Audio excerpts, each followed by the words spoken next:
When Ilara, a single mother whose world had shrunk to the size of unpaid bills and the relentless rhythm of a city bus, offered her seat to a man who looked like he carried the weight of a war on his shoulders, she did so without a second thought. It was an instinct, a small ember of grace she refused to let her hardship extinguish.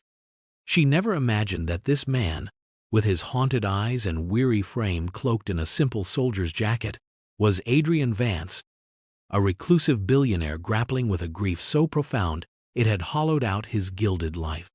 She was completely unaware that this simple act of kindness, a momentary sacrifice on a cold, rain-streaked evening, was the one thing he was desperately searching for, and that this billionaire would appear at her door the very next day, not just to change her life, but to have his own life irrevocably saved in return.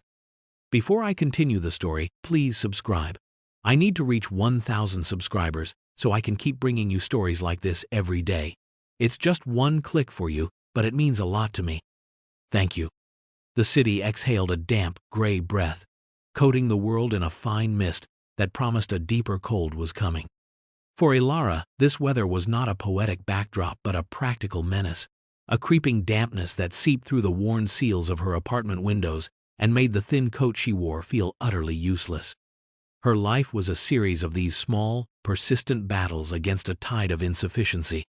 She worked as a waitress at a downtown diner, a job that was a blur of rushed orders, lukewarm coffee, and the forced, weary smiles that were part of the uniform.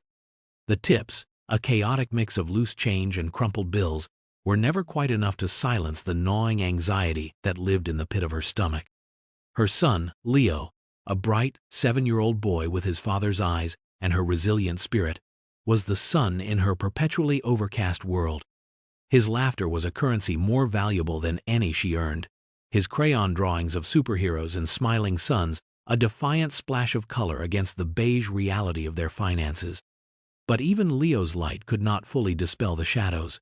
The notice from the electric company was tucked under a magnet on the fridge, its red lettering a stark reminder of their precarity.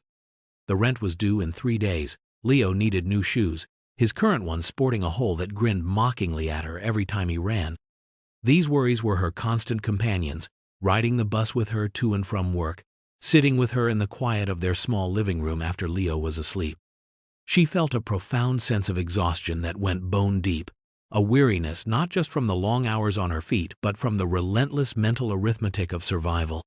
Yet, within this crucible of hardship, her spirit remained unbent. She carried a quiet dignity, a refusal to become bitter, a belief, however fragile, in the inherent goodness of people.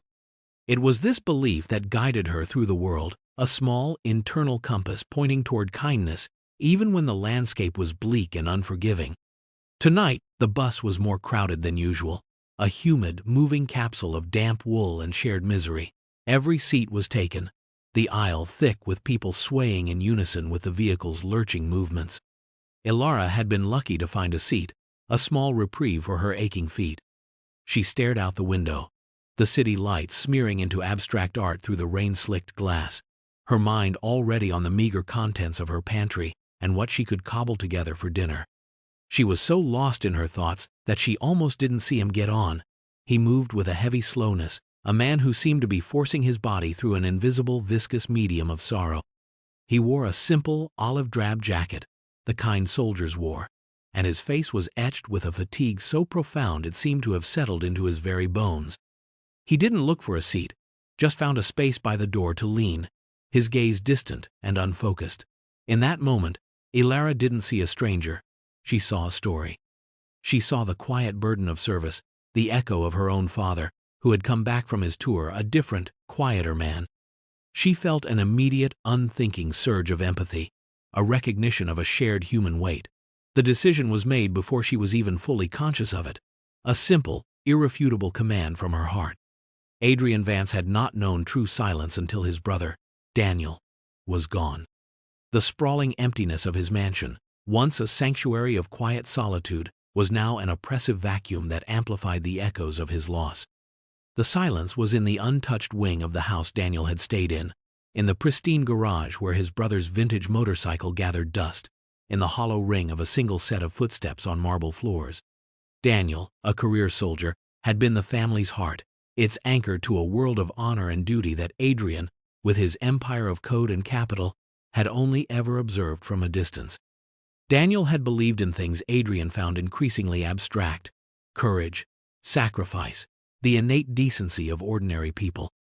His death in a foreign desert had not just broken Adrian's heart, it had shattered his faith.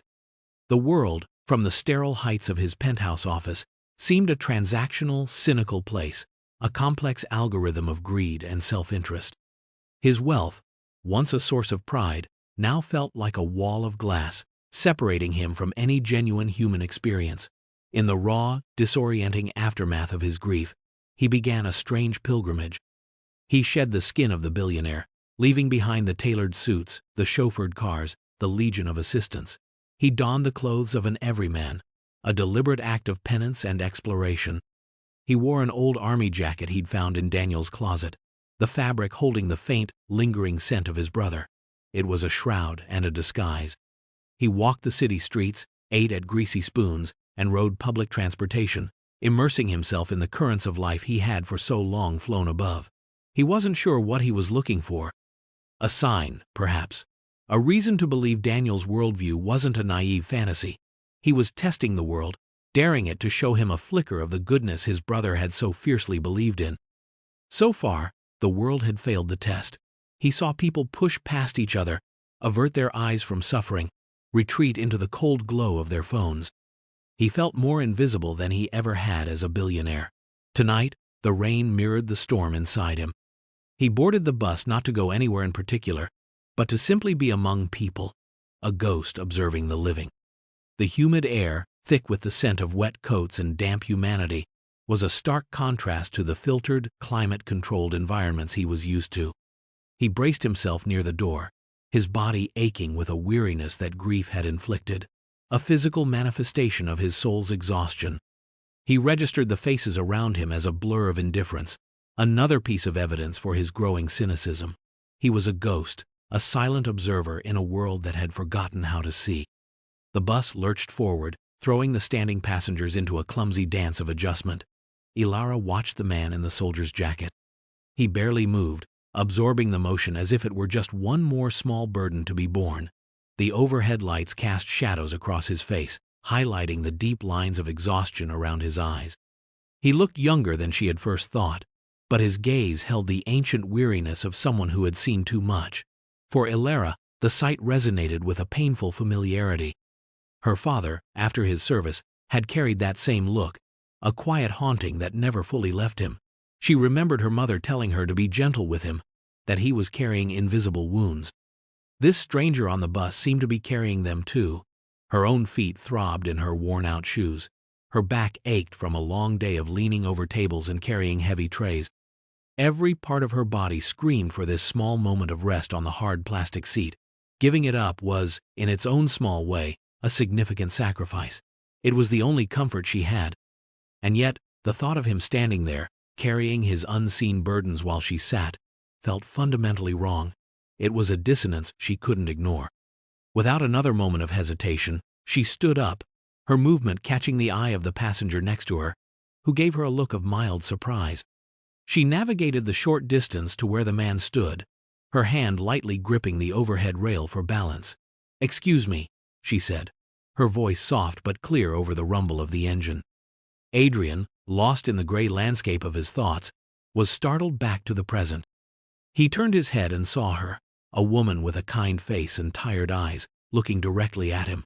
"You should take this seat," she said, gesturing back to the empty space she had just vacated. He was momentarily confused. People didn't do this. They guarded their small territories, their momentary comforts, with a quiet ferocity. "I'm fine," he mumbled, his voice rough from disuse. "Please," she insisted gently. "You look more tired than I feel." "My stop is just a few minutes away anyway." It was a small, white lie. Her stop was a good 15 minutes further, but it was a necessary one to overcome the reflexive pride of a stranger. He looked from her face to the empty seat and back again.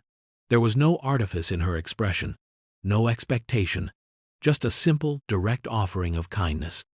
It was so unexpected, so contrary to the evidence he had been gathering, that it disarmed him completely. He gave a short, almost imperceptible nod, and moved towards the seat. "Thank you," he said, the words feeling foreign and inadequate on his tongue. As he passed her, she smiled faintly and turned to find a handhold, her back now to him.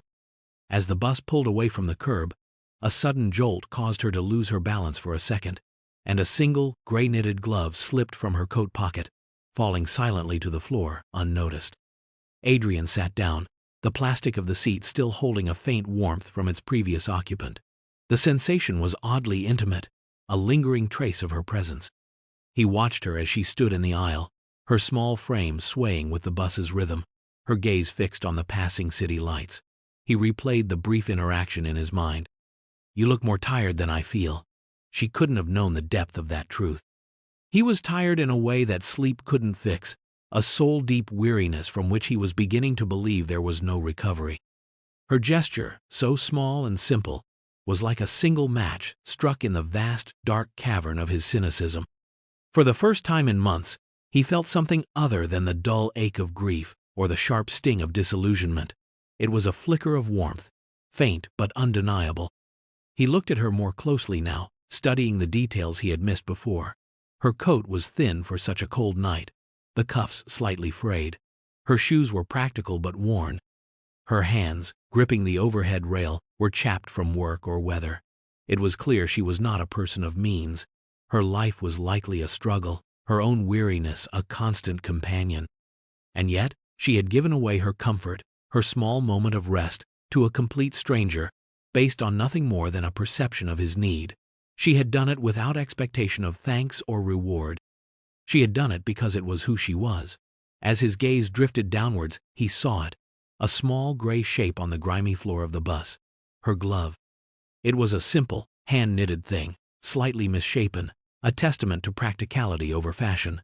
He leaned down and picked it up. The wool was soft and worn, still holding a faint trace of her scent, something clean and simple, like soap and cold air. He held the glove in his hand, this tangible piece of her unprompted kindness. He looked up again, just as she began to move toward the front of the bus. He watched through the window as she stepped off into the drizzling rain, pulling her thin coat tighter around herself before disappearing into the entrance of a tired-looking, red-brick apartment building. He had her address, or at least the building she called home. He clutched the glove in his hand. This couldn't be the end of it. This one, small act could not be allowed to simply dissipate into the ether of forgotten moments. It felt too important, too significant. It felt like the sign he had been so desperately searching for without even knowing it. Daniel had always said that one person could change the world. Adrian had always thought he meant people who did grand, heroic things. But maybe his brother had meant this, a tired woman on a city bus, performing a quiet, selfless act of grace. He had to know who she was. He had to understand the source of that light. He wouldn't let it go. The following morning, the gray light struggled through the single window of Alara's kitchen, illuminating a world that felt just as bleak as it had the night before. Leo had woken up with a cough, a dry, barking sound that sent a familiar spike of anxiety through her. A sick child meant a day off work, a loss of pay she couldn't afford, and the cost of medicine that wasn't in the budget. She gave him the last of the children's pain reliever, her hand shaking slightly as she measured the sticky red liquid. "Just rest today, sweetie," she whispered, tucking his favorite worn teddy bear beside him on the sofa. "Mommy will figure it out." But as she stood in the kitchen, staring at the near-empty shelves of her refrigerator, she wasn't so sure. There was half a carton of milk, a few eggs, and a wilting stalk of celery. The figuring it out part felt more monumental than ever. She made herself a cup of tea, reusing the tea bag from the previous day, and sat at the small table, the eviction notice on the fridge seeming to mock her. The encounter on the bus felt like a lifetime ago, a fleeting moment of connection in a sea of worry. She thought briefly of the soldier's tired face, hoping he had found some rest. The memory was a small, strange comfort, a reminder that she was still capable of seeing beyond her own problems. Just as she was sinking into the familiar quicksand of her financial anxieties, a sharp, authoritative knock echoed from her apartment door. It was a sound so out of place in the building's usual symphony of crying babies and muffled arguments that it made her jump. Her first thought was the landlord, coming for the rent she didn't have. Her heart began to pound against her ribs. She smoothed down her worn sweater, took a deep breath, and walked to the door, preparing her speech, the familiar, humiliating request for a few more days. She opened the door a crack and peered out. It wasn't the landlord. Standing in the dimly lit hallway was a man who seemed to have been carved from a different reality. He wore a perfectly tailored charcoal gray suit. His shoes gleamed with a polish that probably cost more than her weekly groceries, and his silver hair was impeccably styled. He held a sleek leather briefcase in one hand. Behind him, down the hall, stood another, larger man, a silent and imposing presence. Ilara's mind raced. Was this a mistake? Debt collectors? They didn't usually look this expensive. The man in the suit offered a polite, practiced smile that didn't quite reach his eyes. "Miss Ilara Vance?" he asked, his voice smooth and professional. She blinked, confused. "It's Ilara Hayes," she corrected him. "I think you have the wrong apartment." The man's smile didn't falter. "My apologies, Miss Hayes. May I have a moment of your time? My name is Arthur Harrison. I am here on behalf of my employer." Ilara stared at the impeccably dressed man, her mind struggling to process the situation. "Your employer?" she repeated, her voice barely a whisper. The hallway felt suddenly colder, the contrast between his polished presence and the peeling paint on the walls almost comical. "Yes," Arthur Harrison said, his tone patient. "My employer is Mr. Adrian Vance." The name meant nothing to her. She shook her head, a knot of confusion and fear tightening in her chest. "I'm sorry. I don't know anyone by that name. You really have the wrong person." Harrison's gaze was steady. "I can assure you, I do not. Mr. Vance was on the M14 bus route last night, at approximately 6:30 in the evening." The mention of the bus sent a jolt through her. She remembered the soldier. But the connection made no sense. This man of suits and briefcases couldn't possibly be linked to that weary figure. "The soldier," she breathed, the words escaping before she could stop them. A flicker of something that might have been genuine warmth crossed Harrison's face. "Indeed, the man you perceived as a soldier was, in fact, Mr. Vance. He was not in his usual attire." He gestured vaguely, as if to dismiss the absurdity of a billionaire riding a city bus. Ilara's mind was reeling. A billionaire? It sounded like the plot of a movie, not something that happened in her life. She felt a wave of disbelief, followed by a surge of suspicion. Was this some kind of elaborate scam? A cruel joke? "Why are you here?" she asked, her voice gaining a protective edge. Harrison seemed to understand her skepticism. He opened his briefcase with a series of quiet, precise clicks. From within, he retrieved a single, gray, knitted glove. Her glove? He held it out to her. "Mr. Vance believes this belongs to you. You dropped it when you exited the bus last night." Seeing her glove in his hand was a bizarre and undeniable piece of proof. It grounded the fantastic story in a tangible reality. She took it from him, the familiar soft wool, a strange anchor in a sea of confusion. "He asked me to come here," Harrison continued, his voice softening slightly. "He was profoundly moved by your gesture. You see, Mr. Vance, he has been going through a period of immense personal difficulty. He recently lost his younger brother, who was a decorated soldier. Your kindness to a man you believed to be in military service. It had a very powerful impact on him." The explanation landed with unexpected emotional force. Suddenly, the man on the bus was not just a weary stranger, but a grieving brother. His profound exhaustion made a new, deeper kind of sense. She understood now that the weight he carried was not just fatigue, but sorrow. She had not been wrong.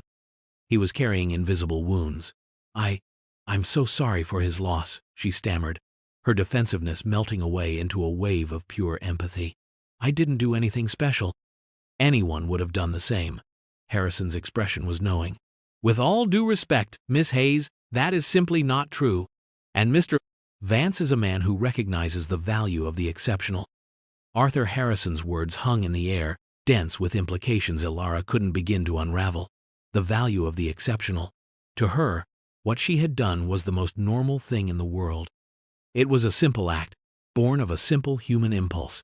The idea that it could be assigned a value by a billionaire felt alien and unsettling.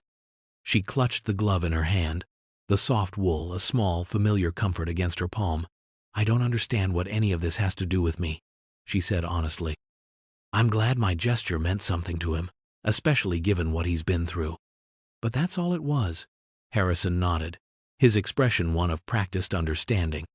He had clearly navigated these waters before, the delicate intersection of immense wealth and ordinary life.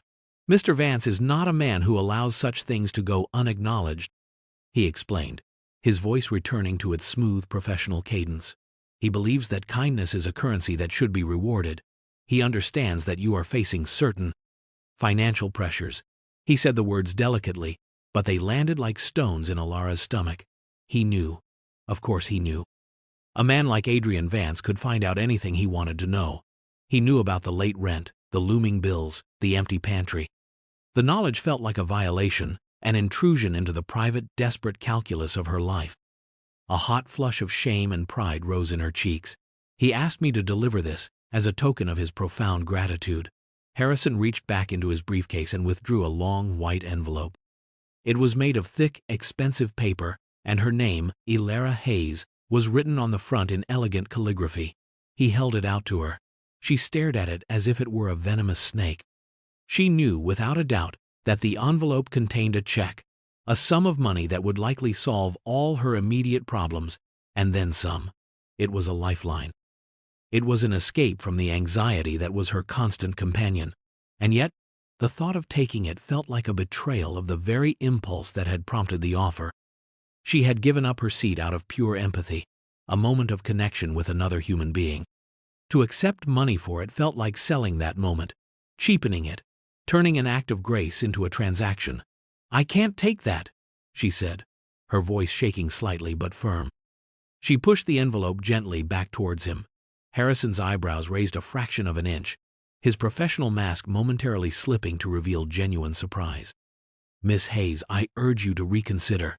The amount in this envelope would alleviate your current difficulties quite substantially. Mr. Vance very much insists." "I don't care what he insists," she countered, a spark of defiance in her eyes. "My kindness is not for sale. I did what I did because it was the right thing to do, not to get a reward. Please, tell Mr. Vance I appreciate the thought, but I cannot accept his money." She felt a strange sense of power in her refusal, a reclaiming of her dignity. She would not be reduced to a charity case, a problem to be solved by a rich man's checkbook. Her poverty was a circumstance. It was not who she was. Just as Arthur Harrison was about to formulate a response, to deploy another carefully worded argument from his legal arsenal, a new voice cut through the tension in the hallway. "She's right, Arthur. You can't put a price on it." Alara's head snapped up. Standing a few feet behind the lawyer, having ascended the final flight of stairs in complete silence, was the man from the bus. He was different, yet the same. The profound weariness was still etched into his features, but today it was juxtaposed with clothes that spoke of quiet wealth. He wore a simple, dark cashmere sweater and tailored trousers, a far cry from the soldier's jacket, yet he seemed just as out of place, just as vulnerable, in the rundown hallway. It was Adrian Vance. He looked directly at Alara, his gaze bypassing his lawyer entirely. "I apologize," he said, his voice softer than she remembered, stripped of the roughness of his grief, stricken silence from the night before. "For this, for him." He gave a slight nod toward Harrison. "It's the only way I know how to do things." The wrong way, apparently. He stepped forward, and Harrison, with the seamless efficiency of a long-time aide, seemed to melt backwards, ceding the space. Adrian stopped a few feet from her doorway. He looked from her face to the envelope still in Harrison's hand, then back to her. A faint, sad smile touched his lips. "My brother, Daniel, he would have liked you," he said. "He always told me I lived in a different world. He said I didn't understand that the best things in life, the real things, weren't on any balance sheet." He took a breath, and for the first time, Elara saw the raw grief in his eyes, unobscured by weariness or wealth. "When he died, I think I stopped believing that. I started to think he was the naive one. I walked around this city for weeks, looking for something, anything, to prove he was right. I found nothing, until last night." His gaze was intense, holding hers. "You didn't just give me a seat on the bus, Miss Hayes. You gave me a reason to believe my brother wasn't wrong about the world." The confession was so raw, so stripped of pretense that it left Ilara speechless. This was no longer about money or charity. This was about two people connected by a shared, unspoken understanding of loss and kindness. "Please," he said, his voice dropping to almost a whisper, "may I come in? Not as a billionaire, but as the man you showed kindness to. I just want to talk." He gestured again toward his lawyer. "I'll have him wait in the car. No more envelopes. No more transactions. Just conversation." Ilara looked at his face, at the genuine, pleading vulnerability there, and she knew she could not refuse. She nodded silently and stepped back, opening her door wider to let him in. Adrian stepped across the threshold of her apartment, and in that moment, two worlds collided. The scent of old wood and brewing tea met the faint, expensive scent of his cashmere sweater. The quiet humility of her small, tidy home stood in stark contrast to the vast, sterile opulence he was used to. He took in the details, the crayon drawings taped to the wall, a stack of worn library books on a small table, the threadbare but clean armchair. It was a space filled not with things, but with life. It felt more real than his own mansion. "Please, sit," Ilara said, gesturing toward the small sofa where Leo was now sleeping soundly, a slight flush on his cheeks. Adrian moved with a careful quietness, taking the armchair opposite the sofa. For a long moment, they sat in a silence that was not awkward, but filled with the weight of all that was unsaid. Ilara was the first to speak. "I'm very sorry about your brother," she said, her voice filled with a genuine sincerity that cut through his defenses. "I know what it's like to lose someone." Adrian looked up, surprised. "You do?" "My son's father," she explained simply. "It was a car accident. 3 years ago. The world just stops, and when it starts again, it's in a different color." Muted, Adrian nodded slowly, a profound sense of recognition passing between them. "Muted," he repeated. "That's the word for it." Everything became gray. He looked over at the sleeping form of her son. "He's beautiful." "He's my everything," Ilara said, a soft smile gracing her lips. "He's the reason the world started again for me." They began to talk, and the conversation flowed with an ease that belied the strangeness of their meeting. He told her about Daniel, not the hero soldier from the news reports, but the funny, stubborn, infuriatingly optimistic younger brother who would send him ridiculous postcards from all over the world. He spoke of his guilt, the feeling that he had been living a life of pointless luxury while his brother was living a life of purpose and danger. For the first time since Daniel's death, he was sharing the true texture of his grief, not with a paid therapist or a sympathetic business associate, but with a stranger who understood its language. Ilara, in turn, told him about her life, not as a list of hardships, but as a series of small triumphs. She spoke of Leo's first day of school, of the sweet victory of planting a small herb garden on her windowsill, of the quiet joy of reading stories to her son before bed. She spoke of her dreams, not for wealth, but for stability, for a life where she didn't have to choose between medicine and groceries. As they spoke, the roles of billionaire and struggling single mother dissolved. They were just two people, Adrian and Ilara, finding a common ground in the universal experiences of love, loss, and hope. Just then, Leo stirred on the sofa. He coughed, a small, sleepy sound, and his eyes fluttered open. He blinked at the stranger sitting in the armchair, his expression one of pure, childish curiosity. "Mama?" he said, his voice thick with sleep. "Who's that?" "This is a new friend, sweetie," Ilara said, moving to his side and stroking his hair. "This is Adrian." Adrian smiled, a genuine, unburdened smile that reached his eyes. "Hello, Leo," he said softly. "I've heard a lot about you." The simple, domestic moment was more profound than any boardroom negotiation or high-stakes deal he had ever been a part of. It was real. It was what he had been missing. The dynamic in the small room had shifted irrevocably. The presence of the child, innocent and unconcerned with the vast financial disparity between the two adults, had erased the last vestiges of awkwardness. Adrian found himself utterly captivated by the simple, loving interaction between mother and son. He watched as Ilara checked Leo's forehead for fever, her touch infinitely gentle, her voice a low, soothing murmur. It was a display of a different kind of wealth, a richness of love and connection that made his own material fortune seem cold and sterile by comparison. He realized that in his quest to find a sign of his brother's worldview, he had stumbled upon its very embodiment. It wasn't just in the single act of kindness on the bus. It was here, in the fabric of this woman's life, in her resilience, her integrity, and her boundless love for her child. He knew then that simply writing a check was not just insulting, it was a profound misreading of the situation. It would have been an attempt to apply his world's broken logic to a woman who operated on a higher, more humane plane. He couldn't just be a benefactor, he had to be a participant. After a few minutes, once Leo was settled again with a glass of water, Ilara turned her attention back to Adrian. Her expression was open, her earlier defensiveness gone, replaced by a quiet curiosity. "So," she said, her tone gentle but direct, "why did you really come here, Adrian? I mean, why did you send that man with the envelope?" Adrian leaned forward, his elbows on his knees, his hands clasped together. He chose his words carefully, wanting her to understand the journey he had been on. "Honestly, because it was the only tool I had left. My solution to everything has always been to write a check. A problem arises. I fund the solution. It's clean, it's impersonal. It keeps the world at a comfortable distance." He paused, his gaze drifting to the window. "But I've been living at a distance for too long. After Daniel died, I realized the distance was a prison. What you did last night. It wasn't about the seat, Ilara. It was that you saw me. Or you saw someone you thought needed help, and you acted. You closed the distance. And I came here today with an envelope because I didn't know how to do the same. I didn't know how to close the distance back." A long silence followed his confession. Ilara considered his words, her head tilted slightly. "You don't need an envelope to close a distance," she said softly. "You just need to show up." Which you did. He knew in that moment that his initial offer was dead.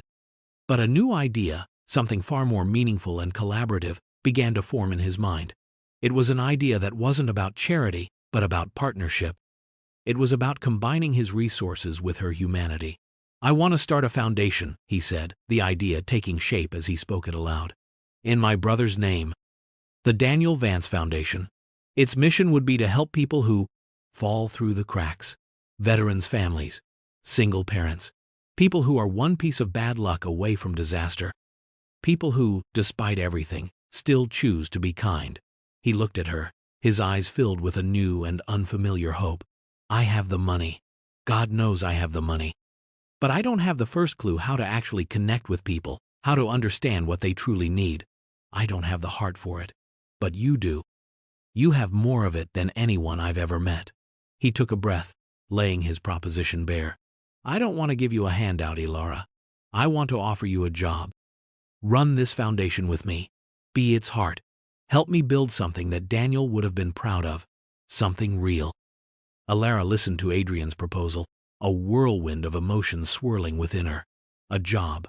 A foundation. It was so far beyond the scope of anything she could have imagined that morning, when her primary concern was the cost of cough medicine. Her first instinct was to say no, to retreat back into the familiar territory of her own life, where the challenges were known, however difficult. This new path was terrifying in its immensity. What did she know about running a foundation? She was a waitress, not an executive. The world of boardrooms, budgets, and strategic planning was as alien to her as the surface of the moon. She pictured herself in a sleek office, surrounded by people like Arthur Harrison, and a feeling of profound inadequacy washed over her. She would be an imposter, a fraud waiting to be discovered. And yet, beneath the fear, a different feeling was stirring. It was a spark of excitement, a flicker of purpose. The mission he described, helping people who fall through the cracks, wasn't a corporate slogan to her. It was her life. It was the life of her neighbors, the people she rode the bus with, the tired parents she served at the diner. She understood their struggles in a way that no amount of market research or data analysis ever could. She knew the crushing weight of pride that made it hard to ask for help. She knew the specific terror of a looming utility shutoff. She knew that sometimes what people needed wasn't a grand gesture, but a small, timely intervention that allowed them to catch their breath. To be the heart of something like that. It wasn't just a job. It was a calling she hadn't known she was waiting for. I don't have any experience," she said, voicing her deepest fear. "I wouldn't even know where to begin. Adrian's expression was unwavering. "Experience is overrated," he said firmly. "I have a dozen people with PhDs in nonprofit management on my payroll. I can hire 100 more. What I can't hire is your perspective. I can't manufacture your empathy. That's the one resource I don't have, Ilara. And it's the only one that truly matters for this. We'll build the structure around you. You'll have all the support you need. All I need from you is your moral compass. Your heart." His faith in her was both terrifying and exhilarating. He saw something in her that she had never seen in herself. Not just a survivor, but a leader. He wasn't offering her charity. He was acknowledging her strength and giving her a platform to use it on a grander scale. She thought of Leo, sleeping in the next room. She thought of the life she wanted for him. A life free from the constant, grinding worry that had defined her own. This wasn't just about her, it was about him. It was a chance to build a future, not just with money, but with purpose. Taking a deep breath, she met Adrian's gaze, her decision solidifying. "Okay," she said, her voice clear and steady. "Yes, I'll do it." A slow, brilliant smile spread across Adrian's face, transforming his weary features. It was a smile of pure, unadulterated relief and joy, and it was the most beautiful thing Ilara had ever seen. In that moment, the transaction was complete. Not an exchange of money for kindness, but an exchange of gifts. He gave her opportunity, and she gave him back his purpose. The weeks that followed were a blur of transformation. Ilara's life, once circumscribed by the 4 blocks between her apartment and the diner, expanded at a dizzying pace. The first, most tangible change was the move. With Adrian's insistence and the discreet help of Arthur Harrison, who had transformed from a harbinger of strange tidings into a surprisingly helpful logistical wizard, Ilara and Leo left their cramped, drafty apartment behind. Their new home was a sun-drenched, 3-bedroom apartment in a safe, quiet neighborhood with a park just across the street. It wasn't a palace, but to Ilara, it felt like one. For the first time, Leo had his own room, which he immediately filled with his superhero drawings. The refrigerator was always full. The threat of red-lettered notices was gone. The silence of the night was no longer filled with the hum of anxiety but with a peaceful sense of security. The first time she went grocery shopping without having to use a calculator, she almost cried in the middle of the cereal aisle. But the external changes, as profound as they were, paled in comparison to the internal ones.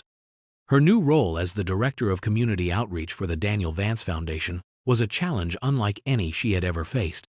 The Foundation's temporary headquarters were in a sleek, glass-walled office in the Vance Industries Tower, a place that initially intimidated her to her core. In the beginning, she felt like a child playing dress-up, sitting in on meetings where people used terms like scalability, impact metrics, and stakeholder engagement. She would sit silently, her hands clenched in her lap, convinced she had nothing to contribute. Adrian, however, was a constant, reassuring presence. He never pushed her to be someone she wasn't. "Just listen, Ilara," he would tell her in private. "Listen to what they're saying, and then tell me what they're missing."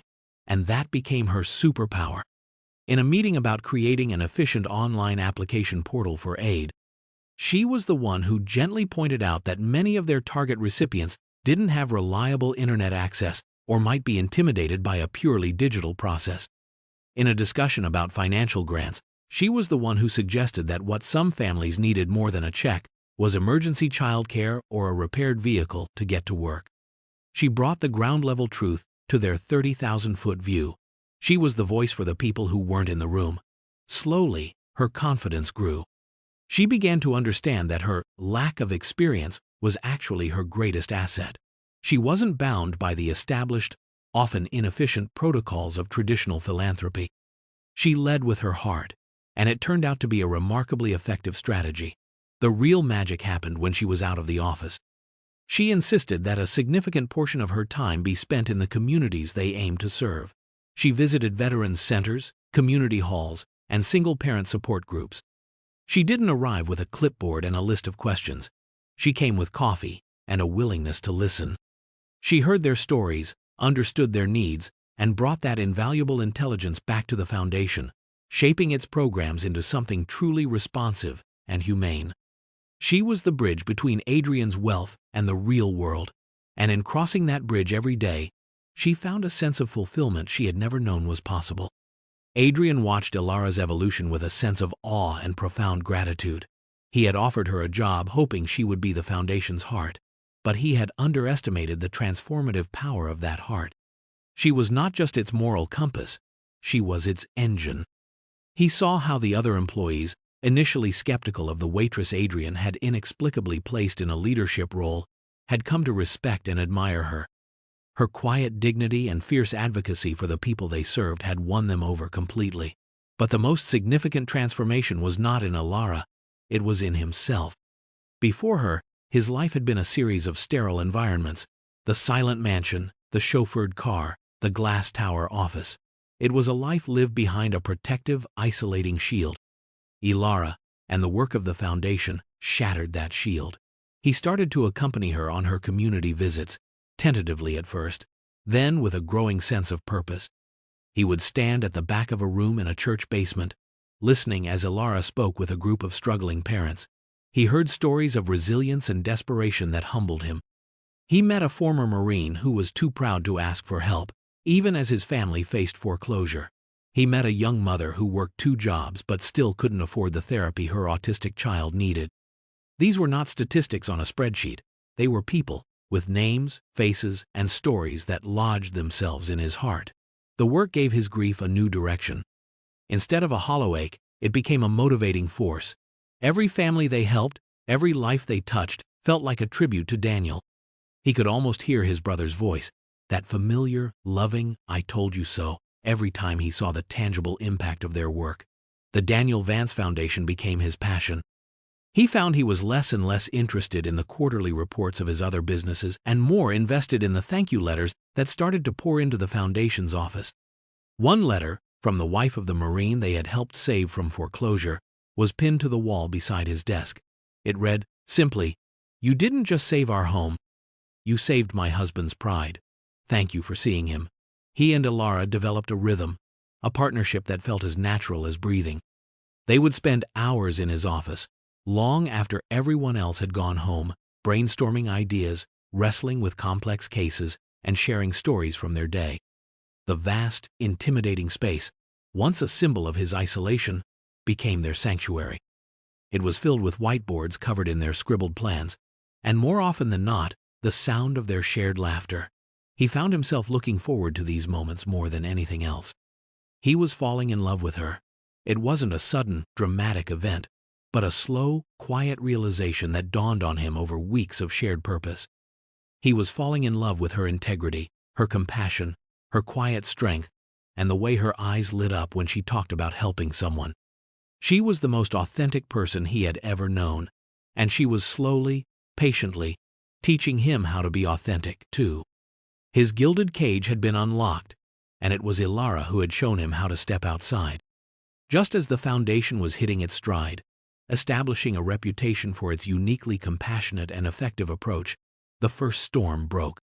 It came in the form of a feature article in a prominent city magazine, penned by a notoriously cynical journalist known for his takedown pieces of the city's elite. The headline was a masterpiece of insinuation: "The Billionaire's Pet Project: How Adrian Vance's Grief and a Pretty Face Are Disrupting Philanthropy."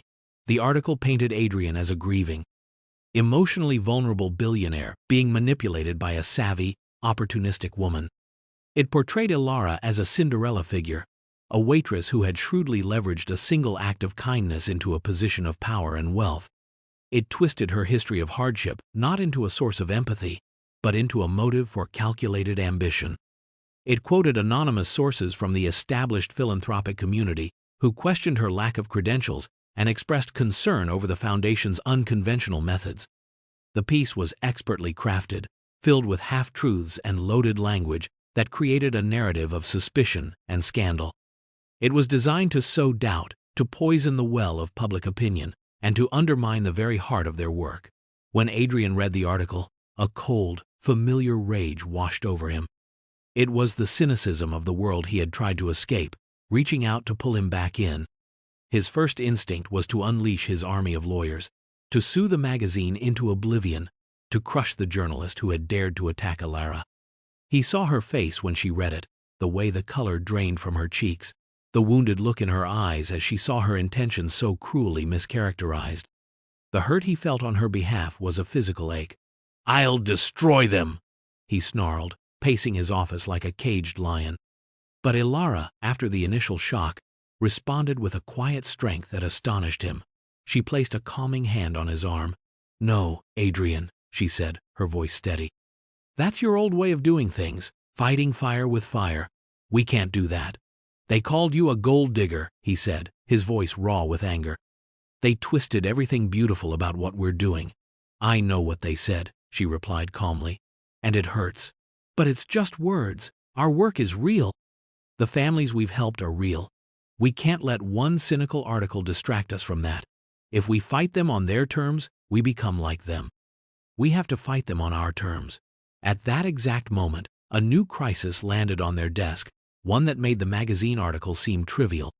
A call came in from a social worker about a family they had recently started supporting a single grandmother, Mary, caring for her 3 young grandchildren after her daughter's sudden death. The ancient, faulty wiring in their city-owned apartment building had caused a fire. They had lost everything, and the city's bureaucracy was moving at a glacial pace to rehouse them, offering them a spot in a shelter a 2-hour bus ride away from the children's school. They were on the street, with nothing but the clothes on their backs. The situation was a perfect storm of bureaucratic indifference and personal tragedy, a problem that a simple check couldn't instantly solve. It was a real test, far more significant than the opinions of some journalist. The magazine article was instantly forgotten. The abstract crisis of public perception was replaced by the concrete crisis of a family in desperate need. The fire, the lost home, Mary's terrified voice on the phone, this was the reality of the world they had sworn to engage with. Adrian's instinct was to throw money and power at the problem. "I'll call the mayor's office," he declared, already reaching for his phone. "I'll have them rehoused by tonight. I'll buy the whole damn building and have it rewired if I have to." "Wait," Ilara said, her voice cutting through his frantic energy. She was looking at the file on her screen, at the pictures of the 3 children. "Calling the mayor will work, eventually. But what does Mary need right now? She's scared. Her grandkids are scared. They don't need a political solution in 12 hours. They need safety and comfort in the next 12 minutes. Her focus was, as always, on the human element. While Adrian saw a logistical problem to be solved with influence, Ilara saw a family enduring trauma. "Arthur can handle the city," she said, already formulating a plan. "You and I are going to them." Within the hour, they were there. The street was still blocked off, the air thick with the acrid smell of smoke. Mary and her 3 grandchildren were huddled on a nearby bench, wrapped in thin Red Cross blankets, their faces smudged with soot and streaked with tears. Adrian, the billionaire accustomed to command and control, felt utterly helpless. He didn't know what to say, what to do.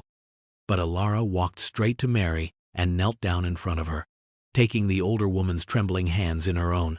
She didn't offer solutions or make grand promises. She just said, "I'm Ilara. I'm so sorry this happened. We're here. You're not alone." Then she turned her attention to the children, her voice low and soothing. She spoke to them about their school, their favorite cartoons, creating a small bubble of normalcy in the midst of the chaos. Adrian watched, mesmerized. She was a masterclass in compassion. While Ilara provided the immediate human comfort, Adrian got to work on the logistics, guided by her quiet instructions. He made a call, and within 20 minutes, a comfortable suite at a nearby residential hotel was secured indefinitely. He dispatched an associate to a department store with a list of clothing sizes and a request for 3 large teddy bears. He arranged for a car service to be at their disposal. He was using his immense resources, but he was doing it in service of her empathetic vision. They spent the rest of an afternoon that stretched late into the evening getting the family settled. Ilara helped Mary pick out new clothes. Adrian, to his own surprise, found himself on the floor of the hotel suite, awkwardly helping the youngest child build a pillow fort. He saw the fear in the children's eyes slowly recede, replaced by a tentative sense of safety and wonder. He saw the look of profound, exhausted gratitude on Mary's face as she tucked her grandchildren into clean, warm beds. He was not an observer, he was a participant. He was getting his hands dirty not with labor, but with the messy, beautiful work of direct human connection. Late that night, after Mary and her grandchildren were finally settled and asleep, Adrian and Ilara returned to the silent, cavernous office in the Vance Tower. The city lights glittered below, a sprawling, indifferent galaxy of a million other stories. They were both exhausted, emotionally and physically, but the office was filled with a new kind of energy, a quiet hum of shared purpose and victory. The cynical words of the magazine article felt like a distant, irrelevant echo from another universe. What mattered was the look on the children's faces when they saw their new, safe room. What mattered was the feeling of Mary's hand, a little less tremulous, squeezing Ilara's in gratitude. Adrian walked to the floor-to-ceiling window, looking down at the city he owned in so many ways, but had only just started to truly see. Ilara came to stand beside him. "We did a good thing today," she said softly. Adrian turned to look at her, her face illuminated by the city's glow. He saw the smudge of soot still on her cheek that she'd missed, the deep exhaustion in her eyes, and he had never seen anyone more beautiful or more powerful. All the carefully constructed walls around his heart crumbled to dust in that moment. All the pretense, all the fear, all the lonely distance he had maintained for years, it all fell away. There was only her, and the profound, overwhelming truth of his feelings. "I was a ghost, Ilara," he said, his voice thick with an emotion he no longer tried to hide. "Before I met you, I was just a ghost rattling around in a very expensive coffin. My brother was gone, and he took all the color from the world with him. I was just going through the motions of being alive. Money, business, power. It was all gray noise. I was so completely and utterly lost." He reached out and gently brushed the soot from her cheek with his thumb, his touch sending a jolt of electricity through them both. "You," he continued, his voice dropping to a raw whisper, "you reminded me what it felt like to be real. You see things, you see people, in a way I had forgotten how to. You don't just look, you see. You saw me on that bus. You saw Mary and her grandkids today.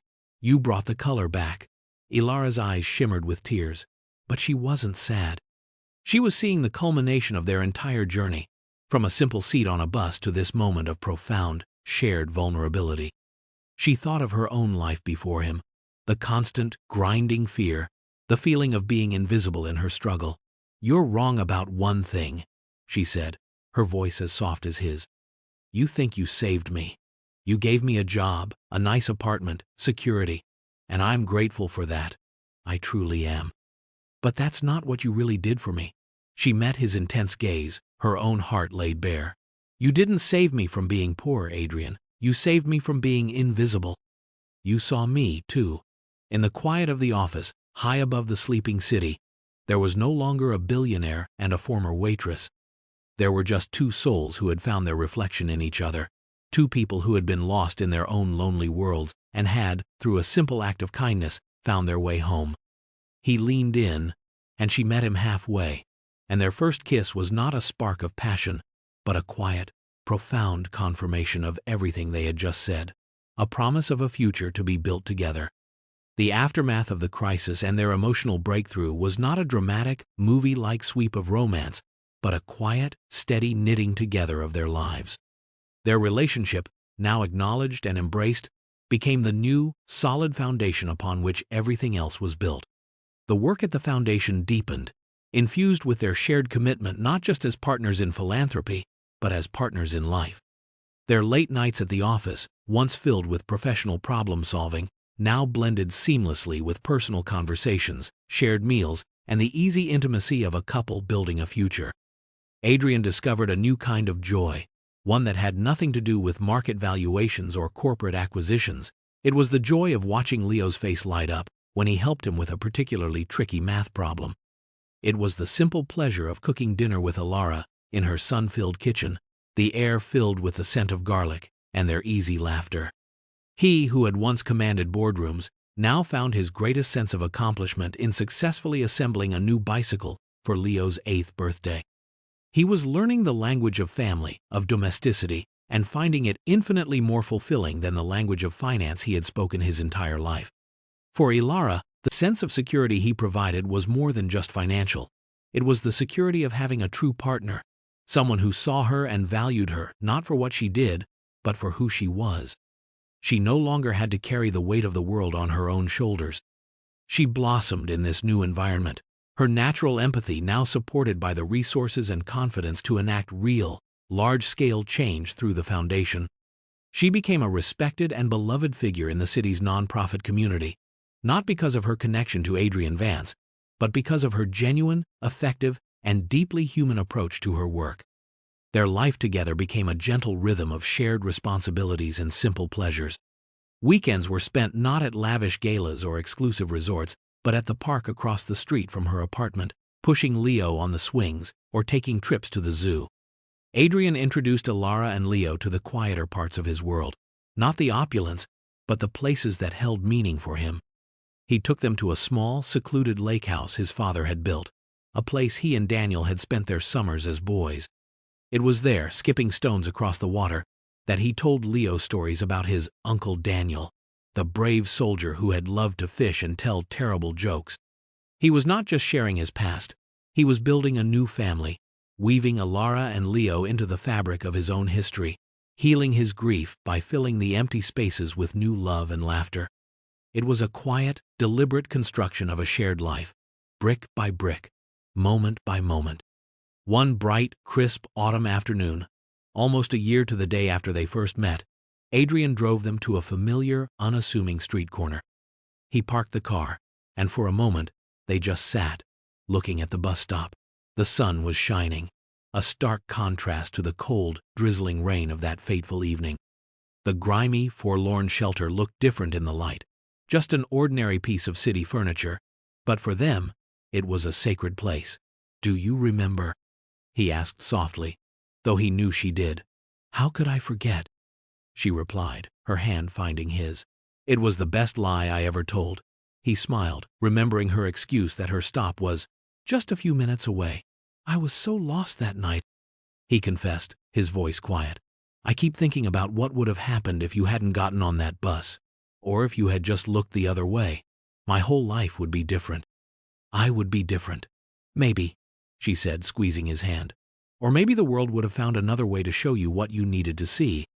I think your brother's goodness was out there looking for you." They got out of the car and stood by the bus stop, the sounds of the city swirling around them. It was a moment of quiet reflection, a pilgrimage to the starting point of their new lives. Adrian reached into his pocket. It wasn't a flashy jewelry box, but a small velvet pouch. "I have something for you," he said. "It's not a reward, it's a reminder." He opened the pouch and poured a small, intricately crafted gold locket into his palm. It was beautiful but understated. He opened the clasp. On one side was a tiny, perfect photograph of a smiling, uniformed Daniel. On the other side was a candid shot he had taken of Leo just a week before, his face split in a wide, gap-toothed grin.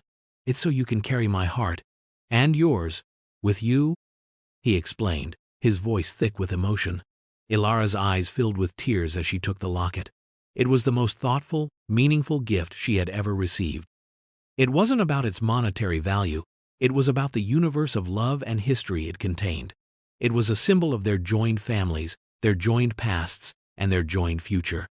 He helped her fasten the delicate chain around her neck, the cool metal, a comforting weight against her skin. It felt like an anchor, a permanent tether to this new, beautiful reality they had built. She looked at him, her love for him a tangible thing, a warmth that spread through her entire being. "Thank you," she whispered. "It's perfect." In the place where a billionaire's despair had collided with a waitress's quiet grace, they stood as equals, as partners, as family, their shared future stretching out before them, as bright and promising as the autumn sun. Months melted into a year, then two. The Daniel Vance Foundation, under Ilara's heartfelt leadership and Adrian's strategic guidance, became a quiet powerhouse of positive change in the city.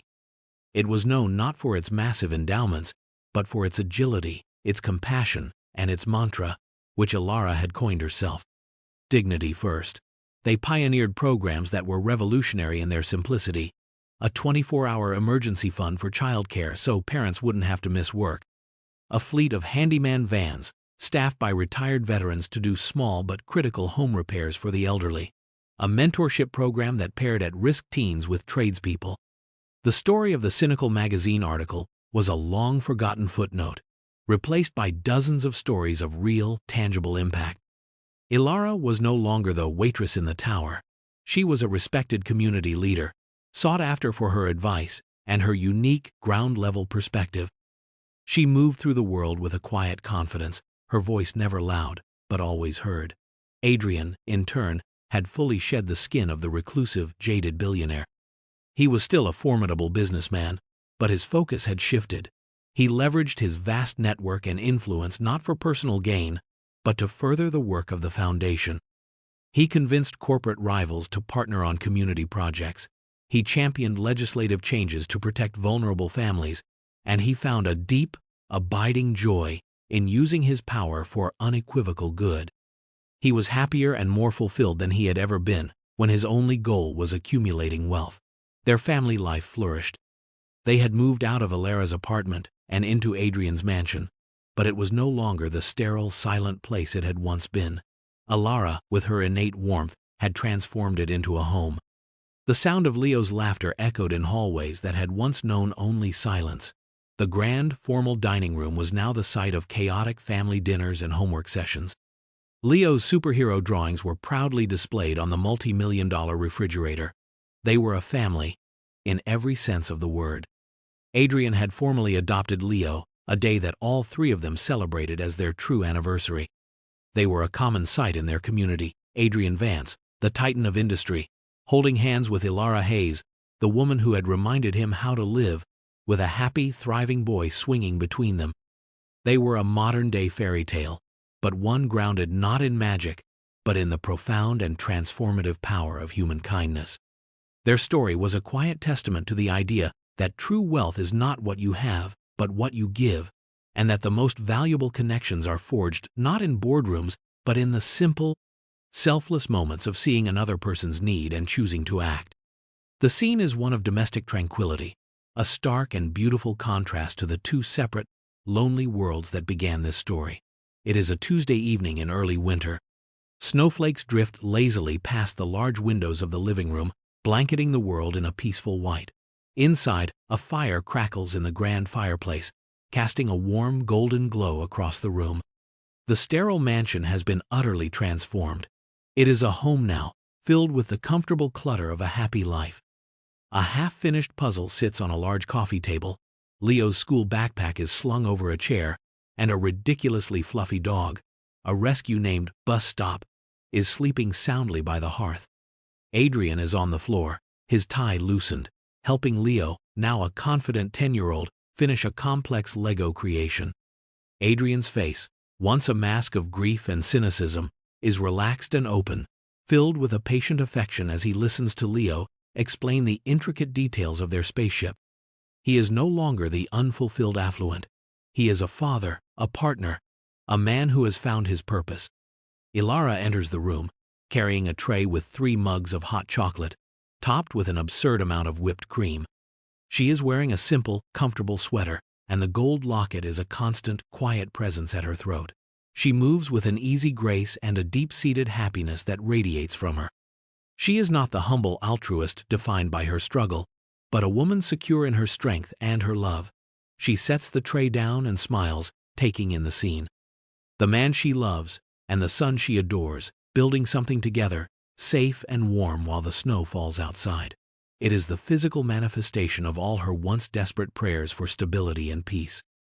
Adrian looks up at her, and his eyes are filled with a love so profound it needs no words. He reaches out a hand to her, and she takes it, her fingers lacing through his. Leo, oblivious to the quiet emotional current passing between the adults, holds up a finished section of the spaceship. "Look, we did it!" he exclaims proudly. Adrian and Ilara both look at him, then at each other, and a shared smile passes between them. "Yes, we did," Adrian says softly, his words meant for Leo, but his eyes fixed on Ilara. It is a moment of perfect, simple, hard-won joy. It is the resolution. It is not an ending, but the beautiful, ongoing reality they have built together, a testament to the fact that the grandest structures, be they spaceships or families, are often built from the smallest, kindest pieces. This was never simply a story about a woman who gave up her seat and a man who was rich enough to reward her for it. To see it that way is to miss the profound and beautiful truth at its heart.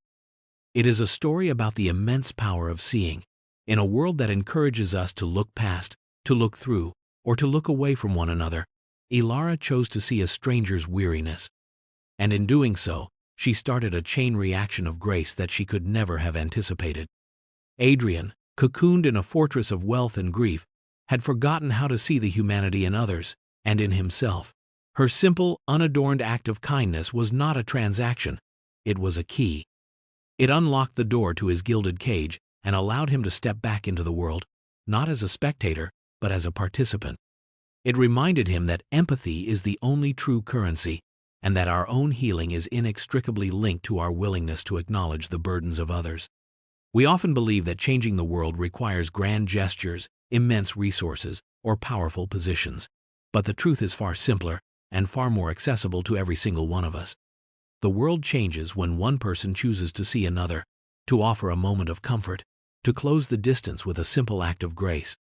Every day, we are presented with our own bus ride, our own opportunity to stand up. We may never know the full story of the person standing before us, the invisible wars they are fighting or the silent grief they are carrying. We don't need to. All we need to do is recognize our shared humanity and act. For a single, selfless moment can ripple outwards, not only transforming a life, but restoring faith in the very idea that we can and should be good to one another.